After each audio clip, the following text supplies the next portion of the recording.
Assalamualaikum warahmatullahi wabarakatuh. Sebelum pertemuan kita mulai, mari kita awali dengan membaca doa bersama-sama. Ala hadiniyah wa ala kulli niyatin shalihah bijahi sayyidina Muhammadin sallallahu alaihi wasallam wa bikaromati jami'i masyayikhina. Al-Fatihah. A'udzu billahi minasyaitonir rajim. Bismillahirrahmanirrahim. Alhamdulillahi rabbil alamin. Ar-Rahmanir Rahim. Maliki yaumiddin. Iyyaka na'budu wa iyyaka nasta'in. Ihdinas siratal mustaqim. Siratal ladzina an'amta 'alaihim ghairil maghdubi 'alaihim waladdallin. Anak-anakku sekalian, kali ini kita akan membahas materi Utsman bin Affan sesi yang kedua. Di pertemuan yang lalu kita sudah membahas tentang Utsman bin Affan begitu gemilang dalam mempertahankan atau menjalankan pemerintahannya, mulai dari perluasan wilayah, pembuatan armada yang kuat, armada laut yang kuat, pembukuan Al-Quran, renovasi Masjid Nabawi dan Masjidil Haram. Akan tetapi di periode kedua ini, pemerintahan Utsman bin Affan banyak terjadi fitnah. Yang pertama adalah fitnah di mana Utsman bin Affan dituduh mengangkat pejabat-pejabat dari kerabatnya sendiri, yaitu dari Bani Umayyah. Fitnah yang kedua adalah hilangnya pengaruh kaum Ansor dan kaum Muhajirin di Madinah. Sedangkan yang ketiga adalah pengangkatan Marwan bin Hakam sebagai sekretaris negara. Yang dituduh Marwan bin Hakam ini nantinya akan mengatur pemerintahan Utsman bin Affan. Karena Utsman bin Affan usianya sudah tua, jadi Marwan bin Hakam inilah yang dituju atau yang dituduh menyetir Utsman bin Affan. Yang keempat, kesederhanaan Utsman bin Affan dan kemurahan hati Utsman bin Affan dimanfaatkan oleh kaum munafik untuk menyebarkan fitnah di masyarakat. Puncaknya, akhirnya Utsman bin Affan wafat. Pada saat itu situasi negara yang semakin kacau dan juga banyak pemberontakan di mana-mana, terutama yang dilakukan oleh Abdullah bin Sabah.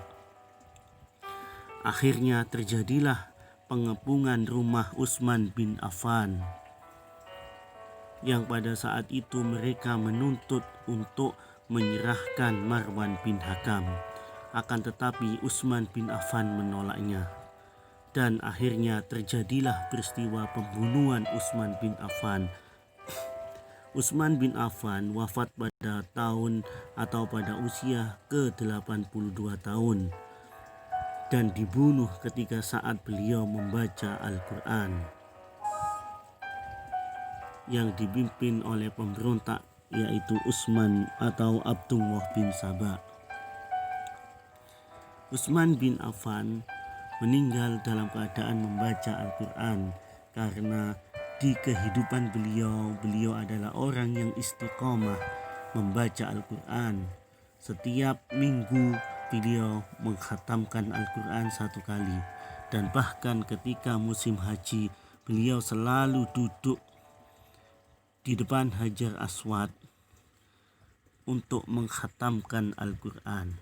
Makanya beliau meninggal dalam keadaan membaca Al-Quran.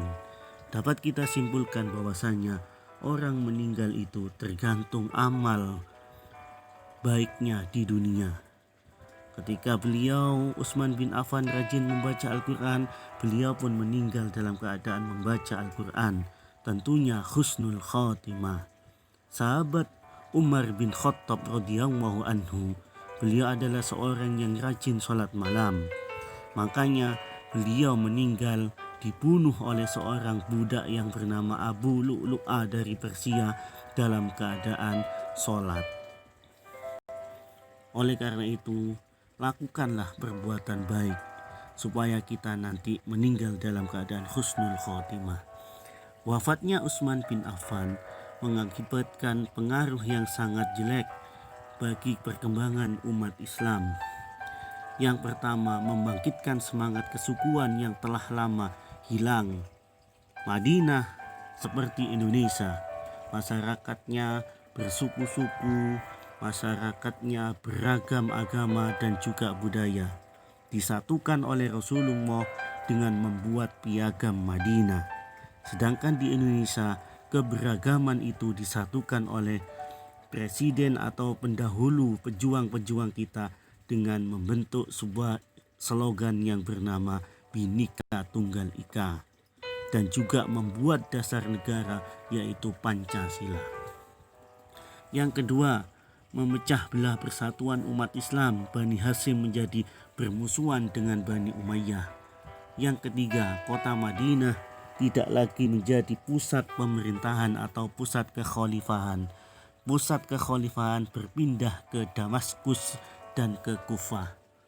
Yang keempat, gerakan perluasan Islam mengalami kemunduran. Dan yang kelima adalah terjadinya perang saudara.